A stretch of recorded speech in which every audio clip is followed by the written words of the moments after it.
All right, everybody, welcome to the Gym Life Podcast. Fit, Jacked, and Stacked, one show to rule them all, or at least one show to be a part of this great community, this lifting community, this fitness gym community that we're all a part of.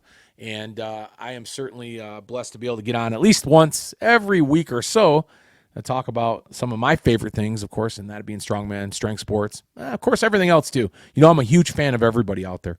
Powerlifting, strongman, CrossFit, Highland Games, bodybuilding, of course, everyday gym bros and gym gals and all the stuff we do within our community, not only for competition, but it's hopefully for health and longevity, right? Because you know, guys, I love talking about that stuff too because I feel fantastic right now. I've been losing some weight. I'm down 32 pounds. My tricep is 2 weeks from being, I know, like being really healed, so I can start getting back under some weight again. I'm at 2 plates on the bench press, not too bad, lots of reps, but I'm making it work, and I'm not quite sure what I'm going to do. I don't know if I'm going to, pick a show maybe to start getting ready for again, or just enjoy this summer at a really lean body weight and just feel good and healthy. You know, a guy asked me what my goals were the other day in the gym. I think right now it's to look younger than I really am and to look good while I'm doing porn, figuratively speaking, if you know what I mean. So I want to look good, period. And I think that's a good goal for anybody. Certainly coming off an injury in this time of year, summer, right? I mean, we're right in the thick of it, it feels like already. It's been hotter than a Dickens out there all across our nation. And we finally got some rain, thank goodness. But it seemed like everything was on fire there for a minute. And we had some good thunderstorms the last couple of days because it was starting to get kind of hairy out there. I mean, geez, oh, Pete, everything was burning. And then we're all worried about, well, fireworks and bonfires and campfires and all that kind of stuff, you know, whether or not we're going to be able to do that while we're on vacation or enjoying our summer. So good to see the rain coming in. I knew we were going to get it, but it seemed like everything was burning for a while. Soot was everywhere around here, even from those Canadian wildfires that were kind of blowing this direction for a bit. You walk out to your car in the morning and be this like layer. It almost looked like pollen or something, and it was really soot. So not really good air to breathe either, right? So nice to have that kind of out of our way for now, and hopefully we can, get things a little moister in the future so we don't have to worry about catching on fire all the time. But summer is here, and, of course, Strongman is in full effect. USS Nationals was last weekend, and I'll talk about that a bit today. We're going to talk about USS Nationals. Got some things to say, you know, subjectively, of course, my opinion on the show. As you guys know, I don't hold back. I don't hold an alliance or an allegiance with anybody in particular outside of just truth and honesty when it comes to the way that I perceive our sport. And I certainly don't get involved in the politics of this sport. There's a lot of drama in strongman, and I want no part of it. And I'll just give you my kind of objective viewpoint from these shows from different perspectives. As a former promoter and an athlete, there's things that I kind of pick up on, and I talk to a lot of people. Let's be clear. I have this group of people that I'm very close to that we have these conversations in some depth. They changed my mind and opinion on a few things. Gave me some insights. I didn't get a chance to go to USS Nationals, but I did get to watch a lot of it online, and I think I can give an opinion on it for sure. So we'll get to that in a minute. Then, of course, I'm going to do the U64 rankings. Guess what? Surprise, the U64 rankings. We finally got them done. That's right, guys. This is as easy as we thought the U64s were going to be. And mind you, there's that first 5 or 6, it would be hard for a lot of you guys to argue that. I really believe that. It gets really, really tight when you're talking about the next 5 to 6 competitors or 5 to 10, 4 or 5 competitors. It really did, because we know that U64 class is just stacked. There's a show this weekend in Denver, Colorado, of course, that's going to be the really first big show of the year to get a lot of these ladies together. That will lend to the thought of that re-ranking, right? If this doesn't come out the way we want it to, or I should say, as we predicted it, that's the whole point of these first rankings, I guess, is they kind of get it right a little bit, but they're very subjective because they're very difficult to rank when we haven't really seen a lot of these top-level women compete in some time. So, being a bigger show, as many of them do, they only compete at these type of shows. That PSL U64 event is going to kind of kick that off for us with our rankings for our U64s. So just in the nick of time, we get this out for you guys, and I'll share that here in a minute with you as well.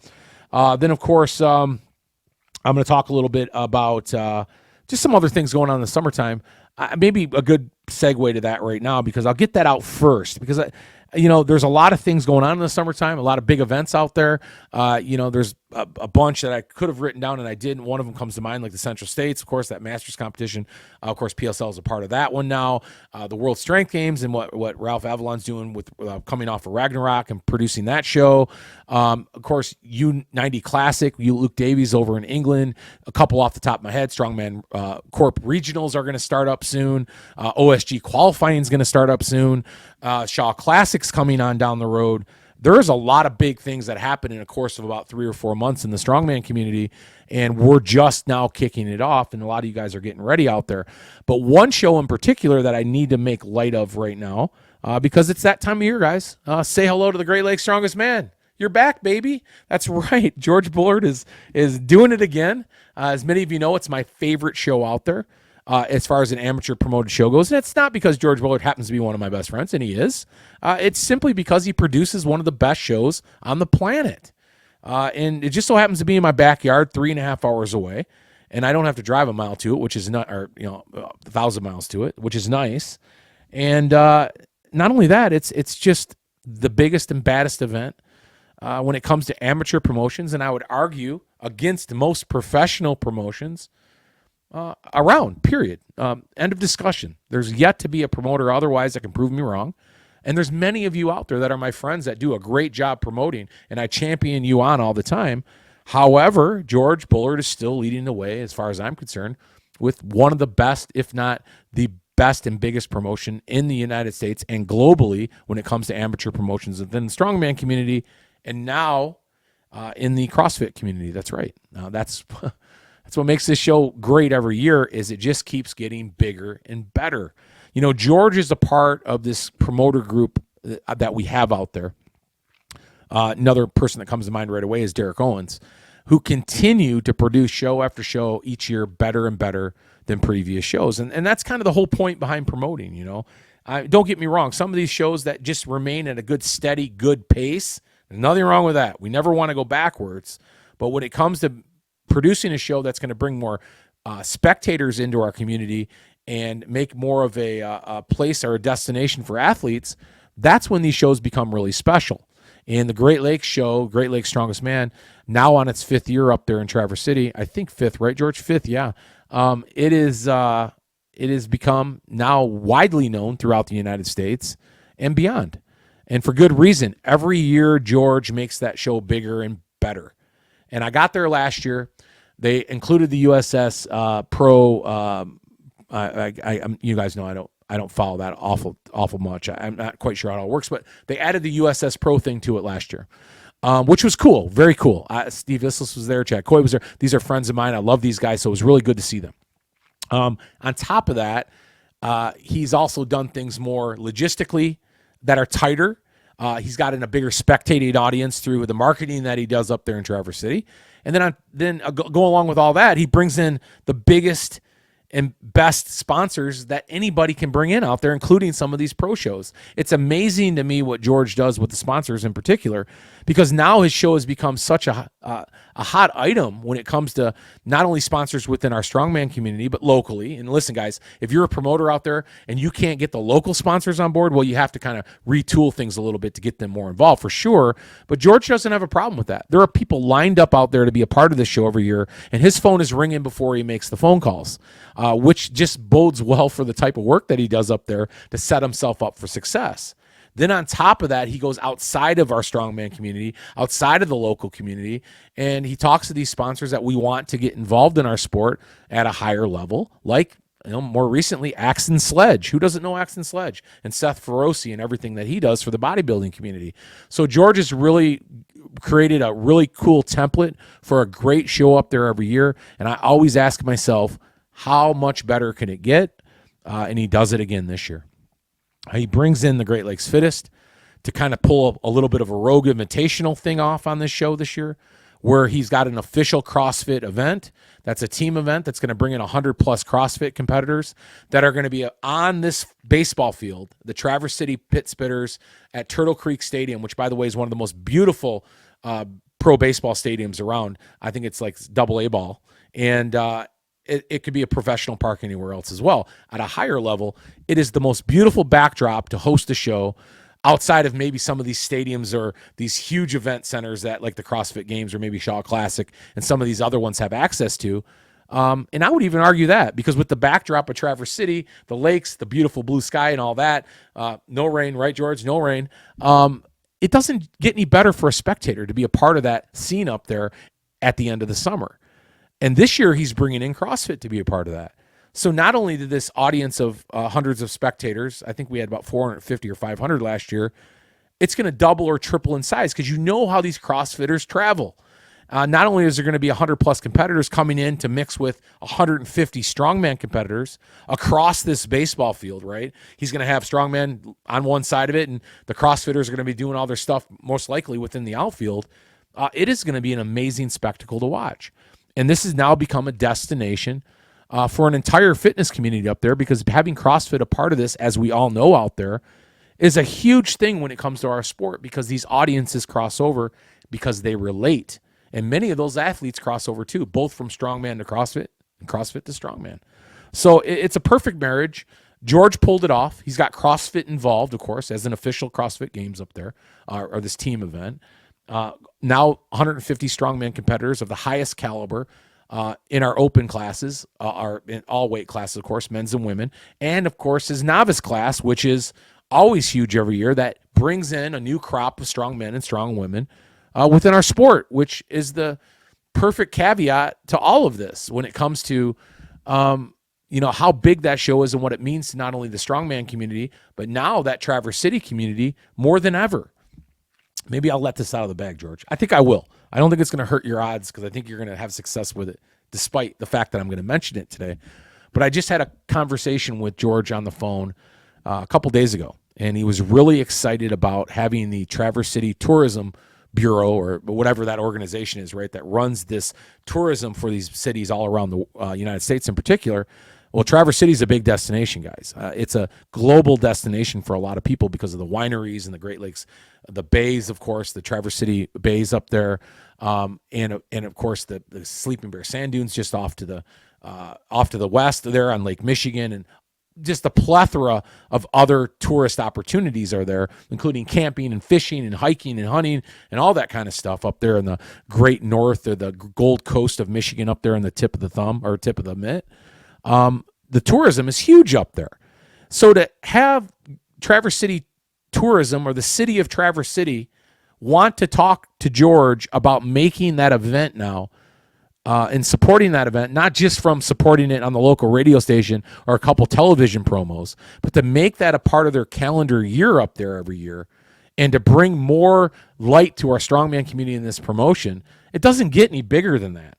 I mean, this is an opportunity now that most promoters would, geez, oh, Pete, there's no amount of money. If they had it, they would pay for it because it's just an opportunity to bring in that many more people to their event and give an opportunity for an event like this to get that much bigger, to make it a bigger destination, not only for spectators, but competitors alike. I understand that meeting's this week, and I have no doubt George is going to nail this down, and it's going to become a part of that community moving forward up there with 100% support of that community with everything it does to not only give some press to this show, but to really get it out there within kind of their own budget and their own calendar to let everybody know throughout the Great Lakes community and beyond that we are going to be hosting the Great Lakes Strongest Man, Great Lakes Fittest in Traverse City, Michigan annually. So once again, George, congratulations. I know you're going to get that done. And that's just a testament to the kind of show that is up there. If you're going to spend money and you're going to go to a show and you're a competitor, first and foremost, it has to be a destination. It has to be something special, right? Because it's a fortune to fucking travel anymore. It's ridiculous, and you're almost really budgeting yourself annually now to get to some of these events that you need to get to, let alone the local shows, because again, it still costs you money. Whether that's an entry or an organizational fee, gas, food, a hotel room generally. It's not cheap to do these sports. And when you make things that are a bit further out, a point on the calendar, you want to be wowed by them. And George is going to do that up there again this year for Great Lakes 5 at the Turtle Creek Stadium in Traverse City with all that he has going on. So there's my promo for Great Lakes. But I'm excited about it, of course, because I get to commentate this event live on ADL Live this year, which is dude, that's a highlight to my year. Being able to commentate the sport that I love and lend my insights to all of you out there maybe who are spectating this great sport of ours that don't know a lot about it. I have the pleasure of co-commentating with Panda, who's going to bring her insights as well, and we are a great co-hosting team, I guarantee it, because I have such good chemistry with her, and we can't wait to do this for you guys. And, of course, I love it because it's my backyard. I'm very familiar with these athletes at a bigger level than I am with everybody else across the country and globally, and I'll be able to lend some personal insights to it that I think could entertain everybody a little bit as well, and certainly lend to the pageantry and the experience of that Great Lakes Strongest Man, Great Lakes Fittest this year. The CrossFit, I'm a little bit concerned about. I don't know a ton about that. The events, no problem. I think I'm going to give that chunk to Panda, of course, because she's pretty versed in CrossFit. As you know, she's a crossover athlete. But I'll do my homework and research prior to, make sure I get it done right, and at least lend maybe some levity to it that I know maybe some of you guys would appreciate when it comes to these sports as well. So we'll see. So that's going to be a lot of fun. So, yeah, big shout out to Jake Harmon, by the way, before I get into my USS stuff. He won the super heavyweight overall title at USS Nationals this year. So, four-time Great Lakes Strongest Man champion, several other titles that he held within the local area. I think over the last couple of years, people have questioned Jake in respect to whether he could get the job done at a national level. Guess what? He proved them all wrong. He just won USS Nationals, and he's on his way to bigger and better things if he chooses to do it, or maybe he'll just go back to the Great Lakes, which I know he is again this year, to try to hold on to his title for the 5th year in a row, which I think is great within itself, and he needs to be there for that, and I love that about Jake. Even though he won USS Nationals, he's like, fuck it, I'm going to defend my title, and he should, because that is a great title to hold. As far as I'm concerned, it's as big of a title as it is anywhere else to hold that title. Including Nationals. And I would argue Great Lakes might even be better than that because it just comes with a bit more of prestige to it, a bit more lore to it, because many guys have tried and many guys have failed over the last few years. By the way, this year there's a bounty on Jake Harmon, $1,000 to any guy that can beat him. So for those of you out there listening to this that are super heavyweights that want to make $1,000, come up to the Great Lakes and beat Jake Harmon. The show is full. There's 150 people that are involved in the show right now, but I guarantee you, if you're a guy that gets a hold of George Bullard and you say, I'm going to take down Jake Harmon, make an exception, let me in this show, I have a sneaky suspicion he'll do that for you guys. So I can't wait to see that. I can't wait to see the show, the pageantry of it, the CrossFit, commentate the show, be up there in Traverse City, and watch Jake Harmon defend his title. I am going to interview Jake, got a hold of him. And he's a guy that, I'm a little nervous about this interview, I'm not going to lie. Jake is not the most outspoken character when it comes to strongman. As many of you know out there that have seen him compete, he's very reserved in his own corner. He doesn't give you a lot when it comes to an outgoing nature of his personality, which is really kind of crazy, right? Because many of us know Jake on TikTok, on Instagram, and all the crazy antics he does as Stone Bear 369. He's a tale of two different people. When that guy competes, he is certainly in his zone, and you can't pull him out of it, and I think that's why he's so successful, too. He's not distracted by anything, very methodical in the way he approaches the sport, and he has a hell of a lot of fun on all that other stuff. So maybe we'll pull him out of his shell a little bit in the strongman stuff, and we'll talk a little bit about 369, Stone Bear, that is, and all the great stuff he's doing there online and on TikTok and Instagram. And he's involved in everything, guys. And guy's literally an influencer, and that's going to be a fun conversation. So get ready.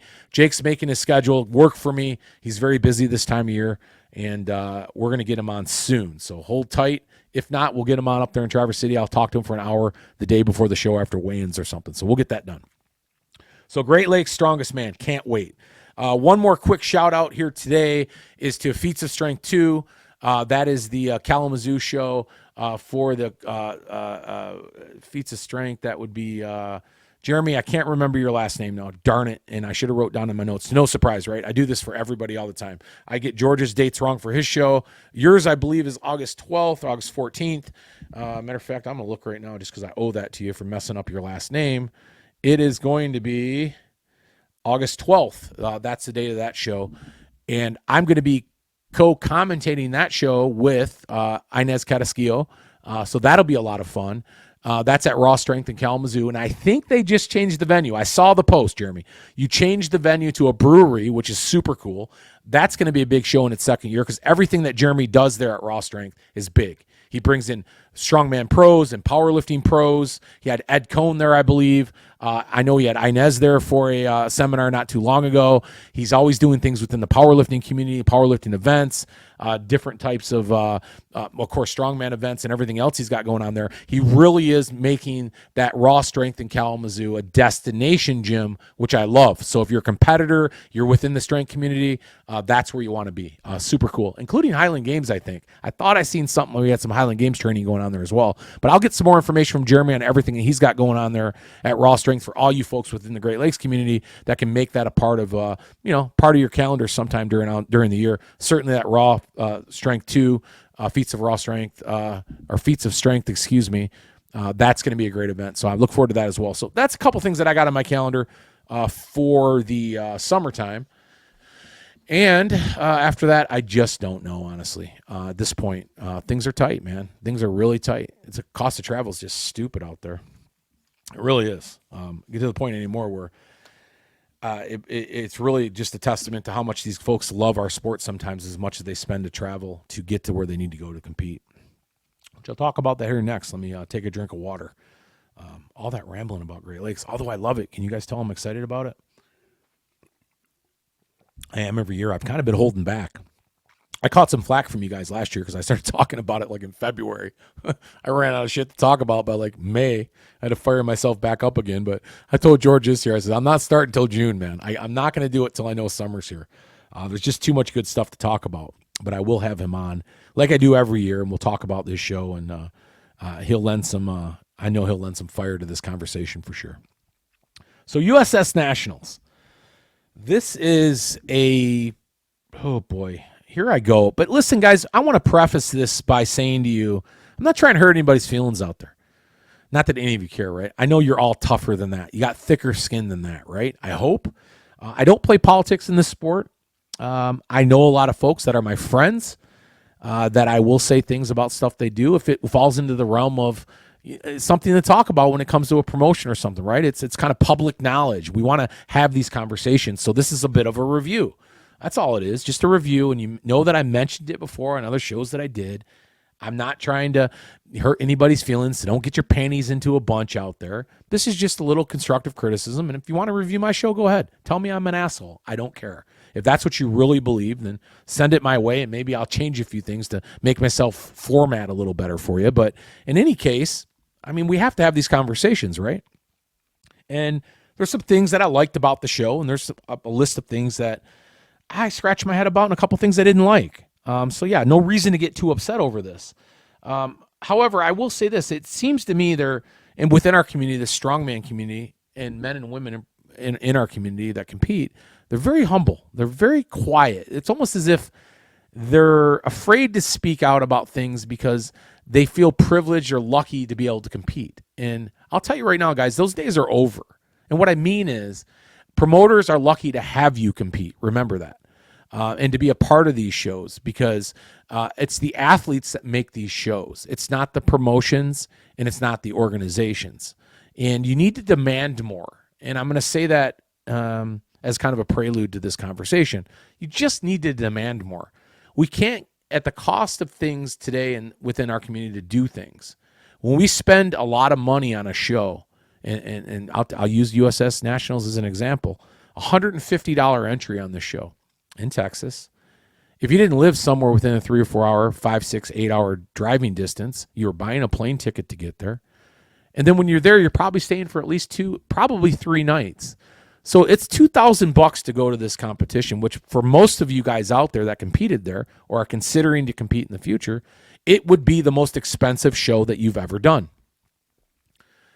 So by default, it should be the best show that you've ever done. Does that make sense to you guys? I mean, it should. It should resonate with every one of you out there because when you're spending the kind of hard-earned money that you guys spend to go to these shows, you have to demand these shows to be better than what they're doing in respect to how they're being produced.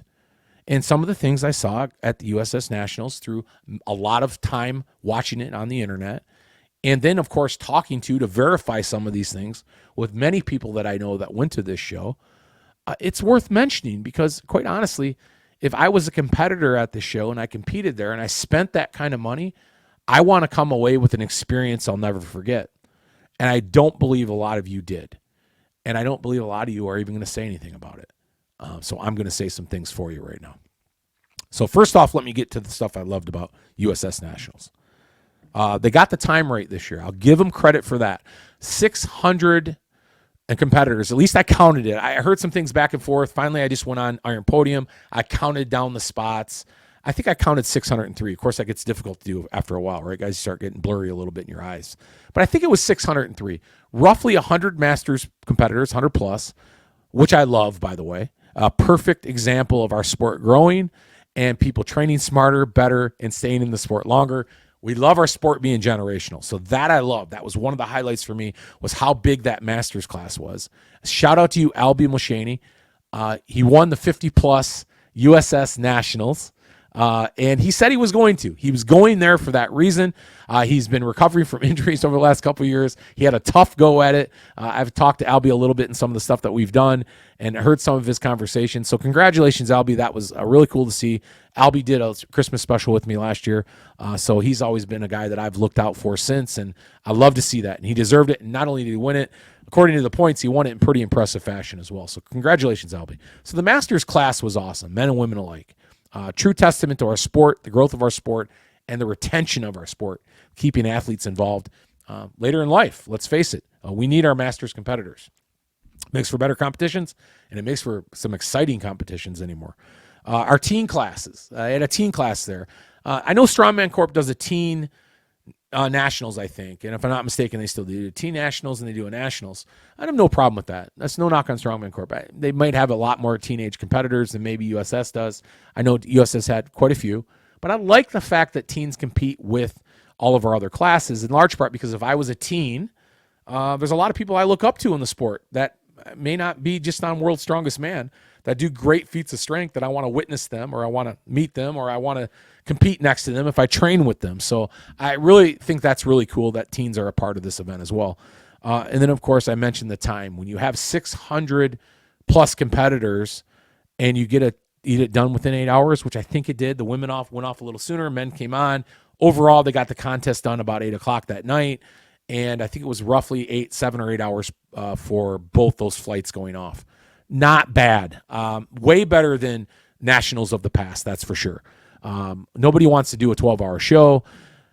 8's pushing it. Still better, though. That's moving in the right direction. I'm not sure with that many competitors how much quicker you can get it done. However, I'll keep going back to USS, Great Lakes Strongest Man. 150 competitors up there annually, if not more. That show is always done within 4 hours, and that's 4 lanes. I believe there are 6 lanes up there. Obviously, logistically, that would be more volunteers, more apparatus, those type of things. I don't care how many more competitors they add. I still believe George could get it done in 4 or 5 hours. So there is a way to tighten these things up. However, I don't think anybody's complaining about 7-hour show. Nobody is, not for nationals, compared to years past, that is. Outside of that, I'm really having a tough time coming up with other reasons to really love this show.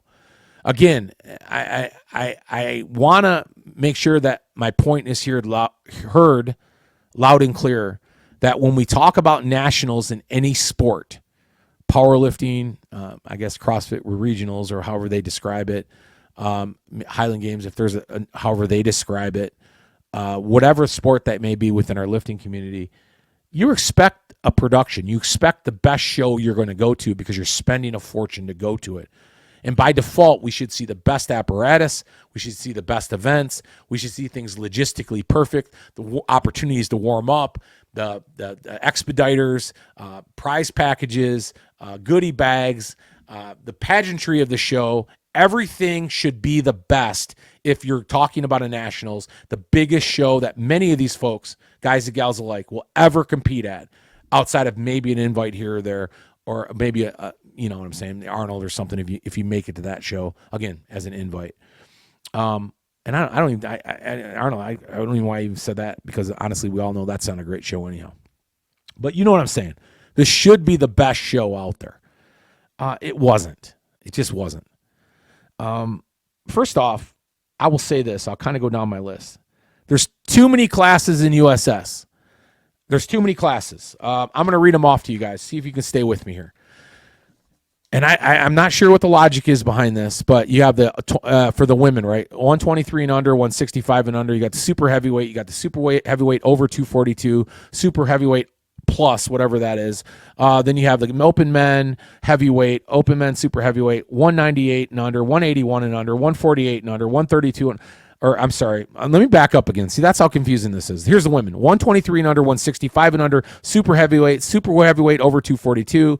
Open heavyweight, 198 class, 181 class, 148 class, 132 class. Okay, so we got 1, 2, 3, 4, 5, 6, 7, 8. I think 8 or 9 classes in the women. And then for the men, we have the 275 under, 308 plus, 308 under, 198 under, 220 under, 242 under, 181 under. I mean, pounds, of course, as you guys are probably understanding that. Again, I don't understand these classes. And I say that because now they'll take the scoring of these classes and they you can be a second place finisher in a heavyweight class but still win the heavyweight overall because they start anyhow. I don't get all that. If one of you guys get kind of how that's done or why that's done, explain it to me. It makes absolutely no sense. But there's too many classes, and not only that, the classes don't coordinate with everybody else out there in the strongman community. It's like USS has got their own classes as far as their own divisions of weight of classes. Don't we recognize internationally now that classes are 64, 73, 82, 82, right? Women's 91, men's 105, men's 80, men's 90, super heavyweight. I mean, don't we recognize that internationally? And if we recognize that internationally, wouldn't it make more sense than to recognize weight classes across the board in every organization just to make an effort? Not to be different, but to be the same, because we all appreciate that, because we cross lines when it comes to competition, and it makes more sense from I guess for myself, right? I'll be a little selfish from understanding it a little easier. I get 220 is roughly 240-ish, or 220 is like a 110 kilo class, I guess. I mean, it just doesn't fit. So there's no point behind that. I don't want to harp on that too much. It just seems like a little. I mean, I don't get it. There's just a lot too many classes, right? Let's narrow that down a bit. So that's first thing. That's not much. I almost feel petty by even mentioning that, to be honest with you. The second one is implements. A real issue with this one, because I don't understand, if we're going to USS Nationals or any nationals for that matter, wouldn't you say that you're going to use the best implements around? The promoter is going to produce some implements that are just going to blow your mind.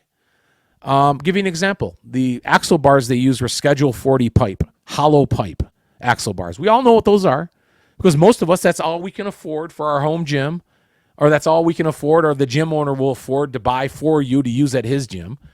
They're bent up to shit. They're not good to use. I mean, it doesn't take long before you literally have bent them too much where to clean them is even more difficult.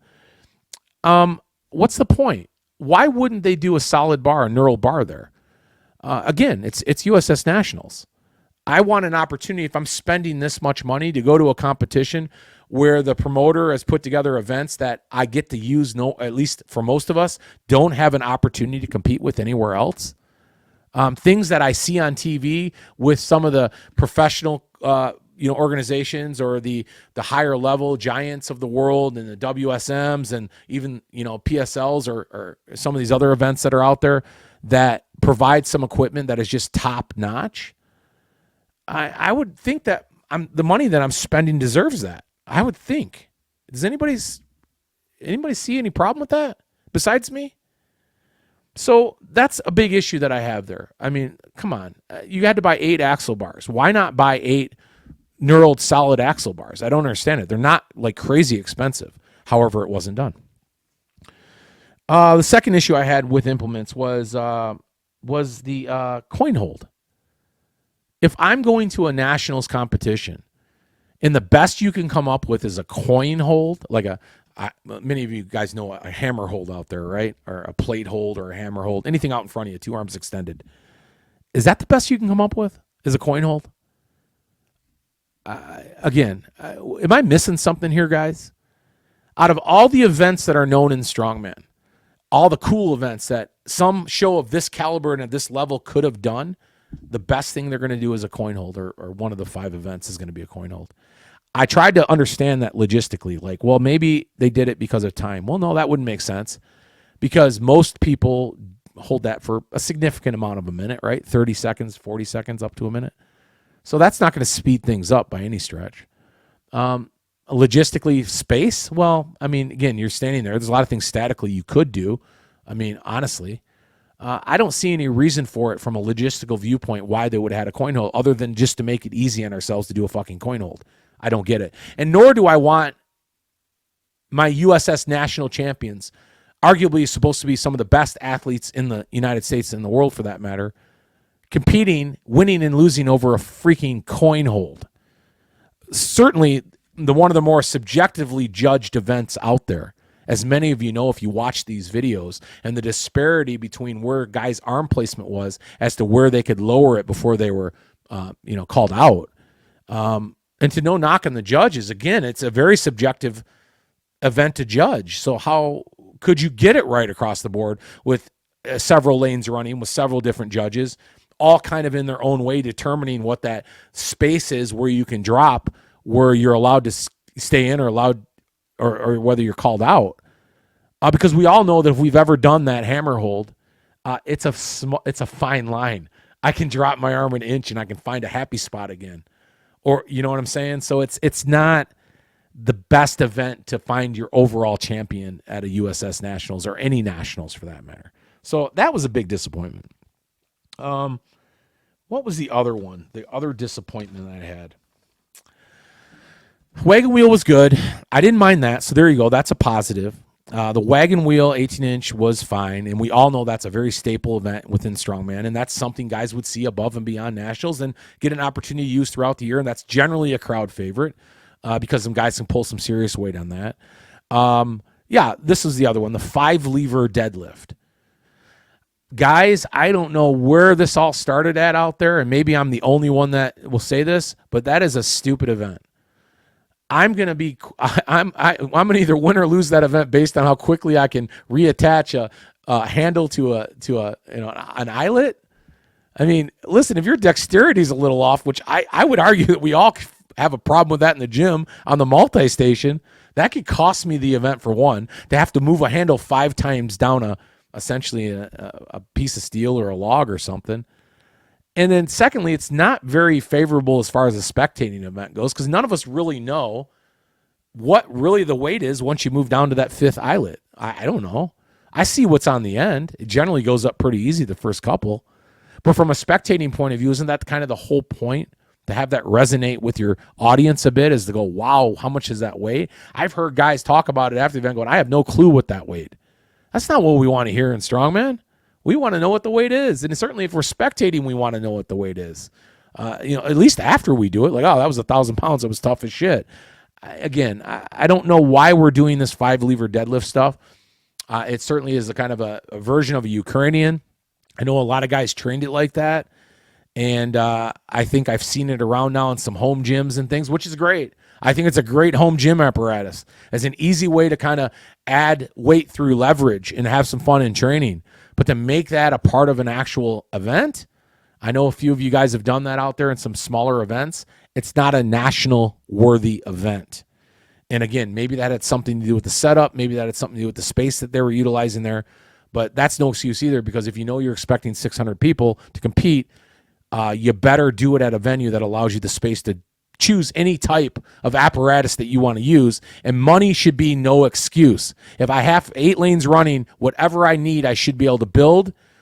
I should be able to consign, or I should be able to buy somewhere. So that is no excuse. So the events were very, very disappointing. Another thing that they had a problem with that I didn't like that I heard were the grip shirts that they made everybody buy, that come to find out they really didn't even need to buy them because they're the same damn shirts they bought 2 years ago. If that's not true, then somebody tell me out there. But from what I understand, the promoter made everybody buy a $50 grip shirt that they didn't really need to use because it was the same grip shirt they bought 2 years prior. Listen, you can speculate on that all you want. I've already done my speculation. I know how that shit works. So that not very cool at all. And that's another $50 that nobody needed to spend, that everybody's now spending on something they obviously could have saved money on or use it somewhere else. The third thing was, or the fifth thing or sixth, whatever I'm on, too many fucking zeros. Guys, go on Iron Podium and look at the results for USS Nationals. And we complained about this before collectively on other shows when we talked to a lot of you guys, or I did in the past, that one of the biggest problems you have with bigger shows like USS Nationals, or any Nationals for that matter, just to be clear, is that the amount of people that zero at these shows. Now, whose fault is that? Well, it shouldn't be your promoter's fault. I get that. You're running a national level show. So if you're running a national level show, you're expecting the best competitors from around the United States competing at your show. And providing that's true, then they all should be capable of a certain amount of weight, right? To reach that upper echelon of competition. So let's break that down for a minute. If you're competing at nationals, you should be one of the better competitors in the nation because you've earned your spot at nationals. Now in powerlifting, how you get the nationals through a dot score. You can't even sniff nationals unless you're capable of moving so much weight. That's how you do it there. It seems they have a better formula, doesn't it? Because nobody is well, like certainly it's powerlifting. You're going to start where you want to start.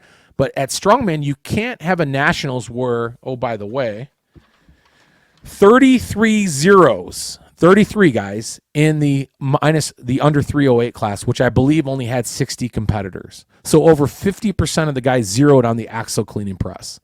In the plus 308 class, 25 guys zeroed on that event. Now, I didn't even go through the other classes. I think you get my point. That's a ton of zeros. Over 50% of the field didn't get one rep with the axle cleaning press. Now, I heard that the guys had little time to warm up, if any. And before you knew it, they were being put in the line to go into the axle cleaning press. In some cases, 60 guys deep. So let's imagine that for a minute. You have 60 guys lined up to wait their turn to press an axle. You're probably standing in that line. Well, if every guy runs in a minute, you could be there technically an hour. So you're not having any time to warm up. And even if you did and you were on the back of that line, good luck. I mean, you need to warm up again, don't you? So there's a breakdown there. But let's get back to this whole qualified for nationals thing. Because I still, guys, and some of you might get pissed at me. I get it. The axle was pretty heavy in that particular class. I think it was 305 pounds. I don't know. I mean, if you're a national level guy, even with little to no warm up, you should be able to muster one rep, I would think. And a lot of you guys are going to hate me for saying that, but I don't think a lot of you guys are going to argue with me either. You should be able to at least get one rep, cheap warm up or not. I mean, I don't know what happened there. So where's the breakdown? Well, the breakdowns happen in one of two places. Either, well, it's happening in the first place. They're making it too easy to qualify for nationals. So to me, that's a money grab. If you're just letting everybody qualify for nationals, then you have the concept of wanting to, or the intent of wanting to have the best competition to represent amateur strongman isn't happening. You're simply just saying, I want as many entries as I could possibly get to throw a show off. I believe that's actually more of the truth of it, to be honest with you. And the second thing is, if you identify the fact that this is what you're doing, if in fact that is what's going on, then you should probably take into account you're letting a lot of guys and gals compete at nationals that probably aren't as strong as they need to be. So you better lower the weight a little bit if you want a better competition. And I get it. There's no right answer to that, right, guys? The right answer would be make sure you're qualifying better or stronger athletes. And if you're doing that, you have to limit the number of participants that actually go to these shows. You have to. Whether you like it or not, you have to limit that. So now it becomes, well, less of a money grab, but more of a fucking actual competition.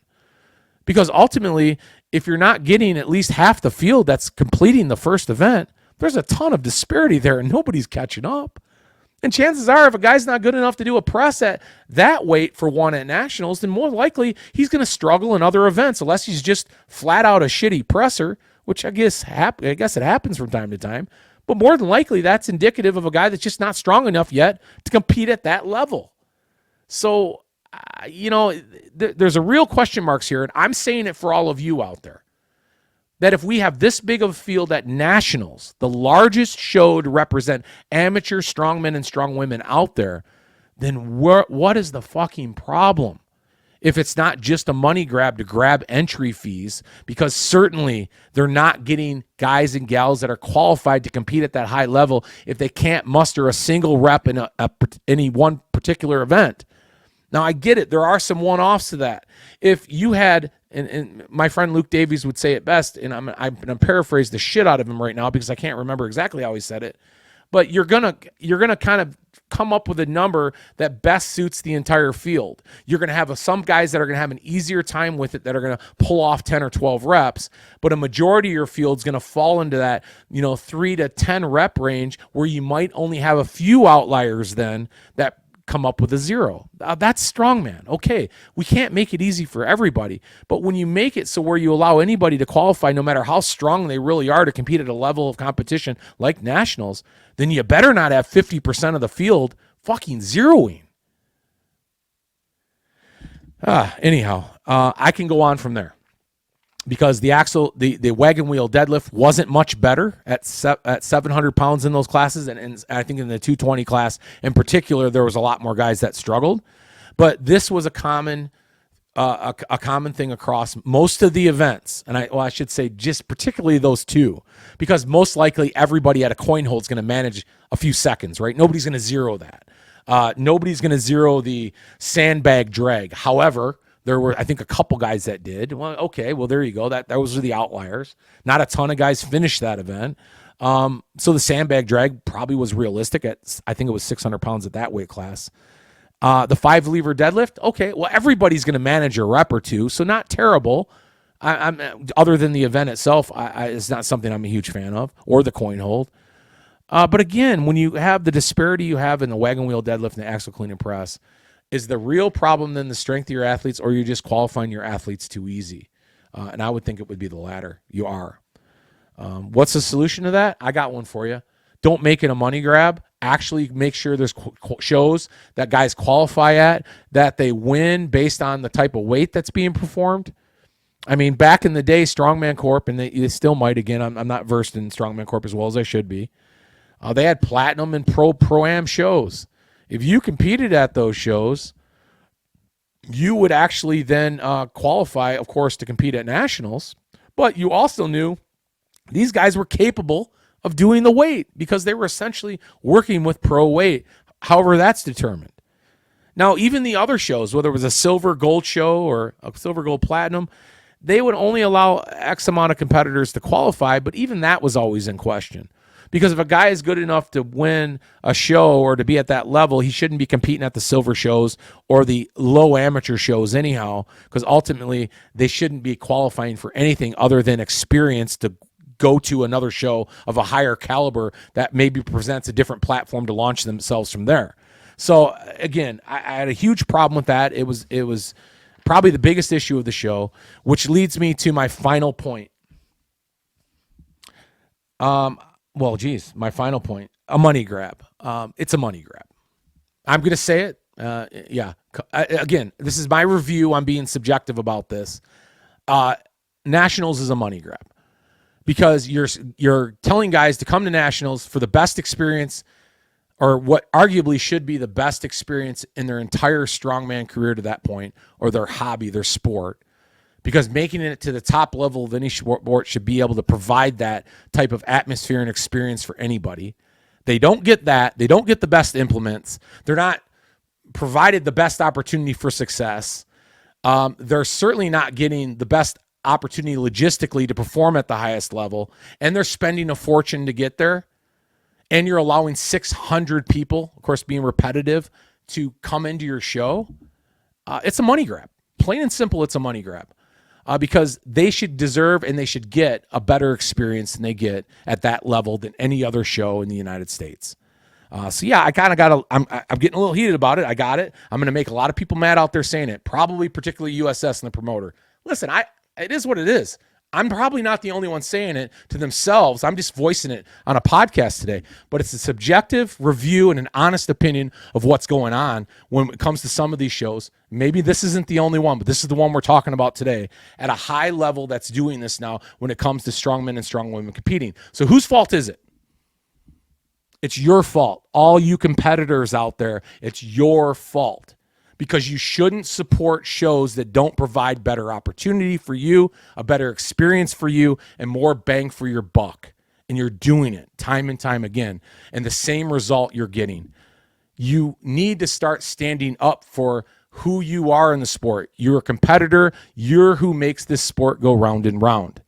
And if you stand up for where you want to be and who you want to compete for, trust me when I tell you, other promoters and other competitions will get on board because they need you to be there and they need you to compete.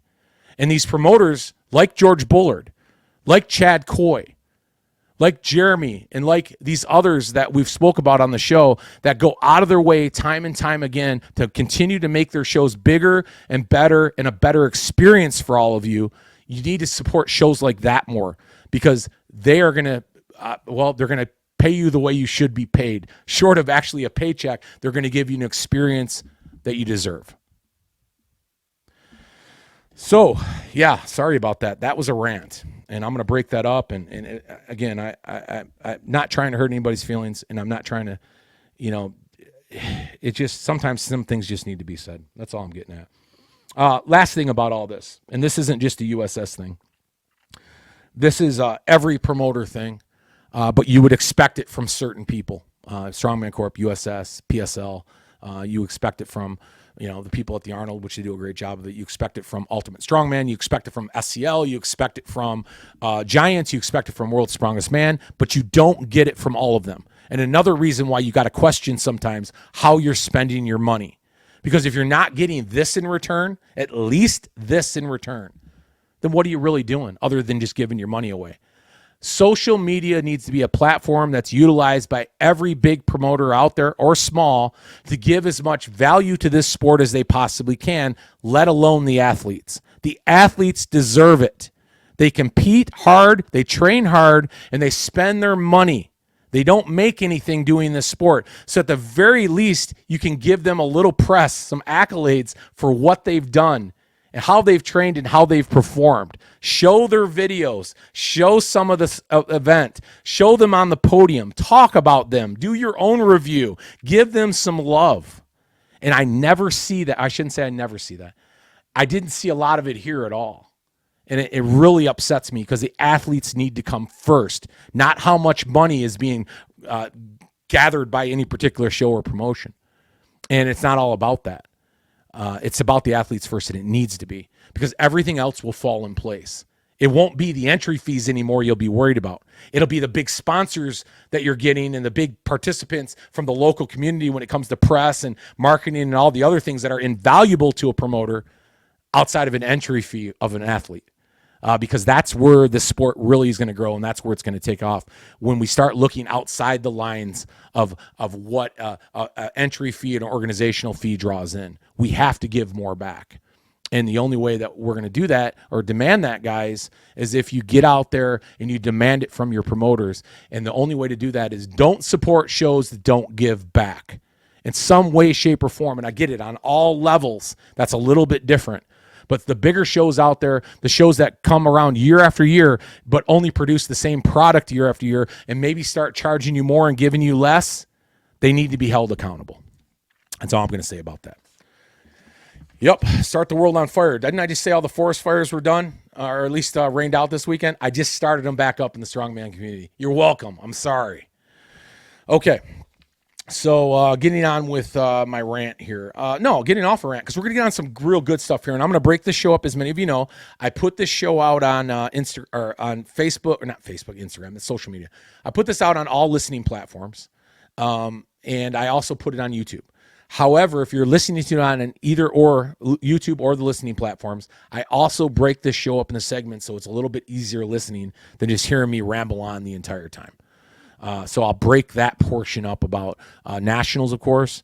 Then I'll break this portion up as well. So I'll dial it back for you and get a little more excited in a less heated way about one of my favorite topics. And of course, is all you competitors out there when it comes to competition and the excitement that most of us get, or all of us should get, from watching you guys compete. And we're going to recognize you. And this is how we're going to recognize you. As you know, many of us have felt, or at least the feedback that I've gotten, was that rankings would be a good thing. It would help foster along not only the sport, but the athletes being recognized in the sport for the accomplishments and the great years they're having. It doesn't happen every year. As we know, strongman's very volatile when it comes to how well somebody performs year in and year out because it's a taxing sport that takes a lot out of you.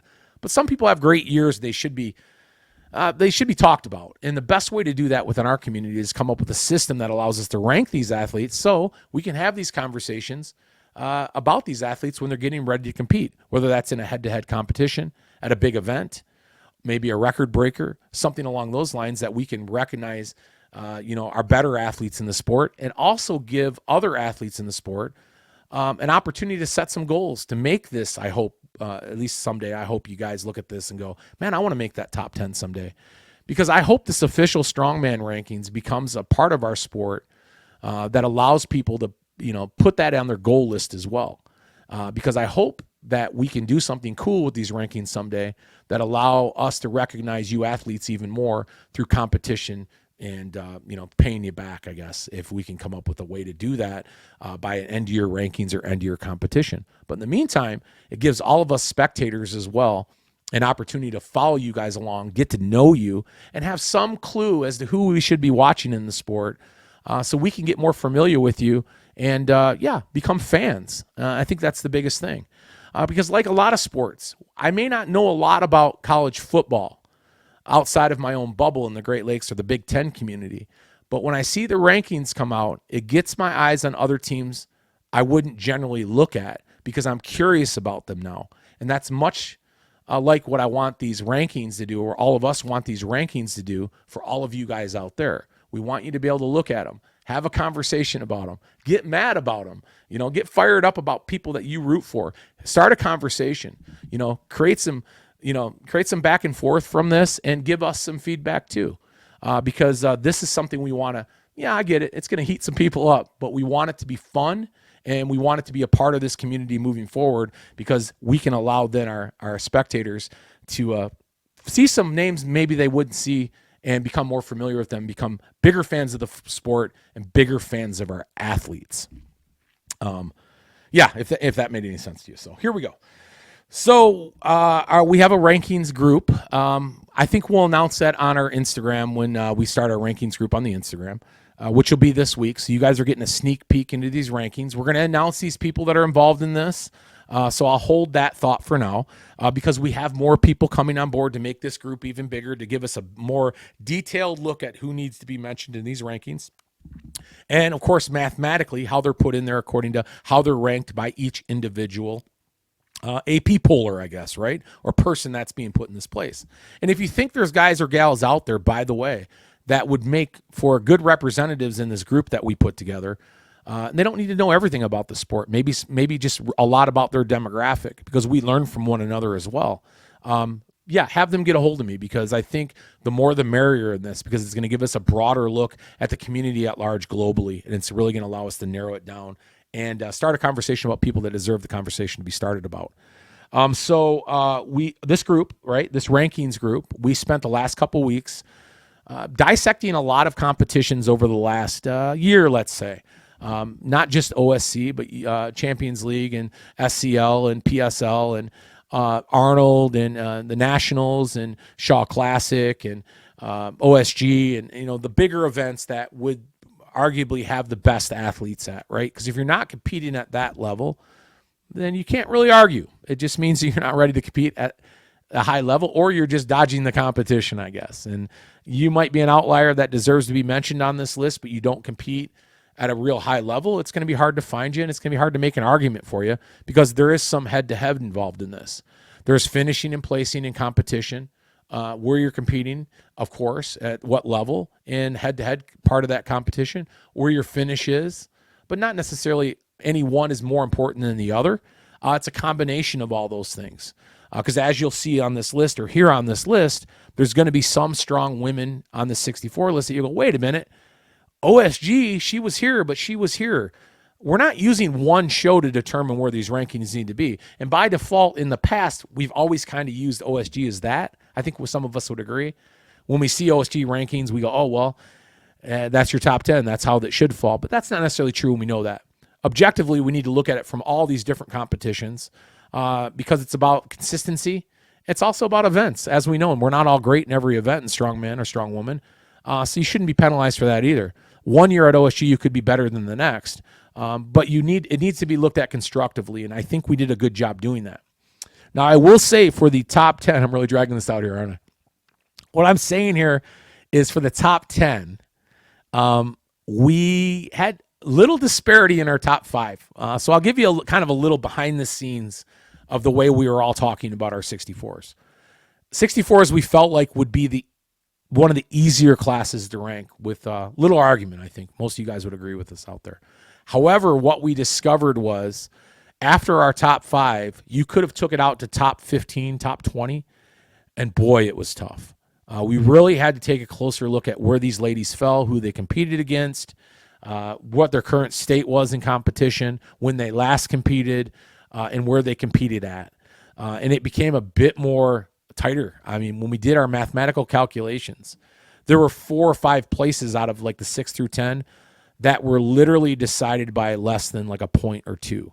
And I'll make a reference to that calculation once we nail it down exactly and tweak it, but I'll share it with you guys, and it's just based on averages really. But we found that many of these girls were within a point of one another. It was crazy the way they were ranked. So not a lot of disparity in the 64s. So that made it really tough to rank the 64s outside of top 5, outside of top 3, 4 really. At that point, it became very tough. Tougher than I thought. So we went back and forth in our conversation. Guys would lobby certain women, and then we take a look at them, go, yeah, that's a good point. We kind of move 1 or 2 around. 1 or 2 maybe have gotten pushed out. So I'm going to give you that top 10 list, and I'll give you a couple notables as well. And these were honorable mentions, I guess, right? These were kind of women that we felt were kind of on the bubble, and there's probably a couple more than this, but I don't want to take it too far out. I think these were just some that were a part of that conversation that ended up kind of just being on the outside of this top 10. Okay. All right, so let's get on with the actual rankings. I know you guys are like, come on, man, let's just do this. All right, I got you. All right, so our first one, and I don't think anybody can argue this, arguably the consensus number 1 in the world right now is Rhea Lovelace. The second is Holly McRae. The third is Shannon Clifford. The fourth is Kira Rickson. The fifth is Kate McConley. The sixth is Taylor Woods. The seventh is Diana Juarez Ferrer. The eighth is Antonio Verrecchia. The ninth is Carly Oliveira. And the 10th is Panda. So that's our top 10. And there might be, again, a bit towards the middle of that. Many of you are going to argue some placings, and we get that. But we felt like, according to our consensus, as well as kind of the math that we put behind it, objectively and then subjectively, some of our thoughts about competition, head-to-head and those type of things, that's where our top 10 lies. Now, I will say there were a few names that made our top 10 that didn't make the official top 10. Wilson, Morrison, Cold Iron, Foganolo, to name a few. That over the course of the next few weeks, including the 64 competition, we may see some of these names jockey around pretty quick. So get ready for that competition. I mean, if there's any more reason to get your eyes on a contest, that would be it, because these rankings now are going to lend some validity to where these girls, or at least some ideas, opposed to where we're going to see these girls finish in the podium. I think we can all argue that Rhea is the odds-on favorite to win that show. It would be an upset by every stretch in the world if she didn't podium first of the show. No pressure on you, Rhea, at all. I mean, you got to get the job done. You know that. Everybody's always gunning for you. Holly, of course, as it should finish out, right, according to our rankings, Rhea, Holly, Kate, Taylor, and let's see, Diana, Carly, and Panda, in that order, right? So all those women are competing in this competition.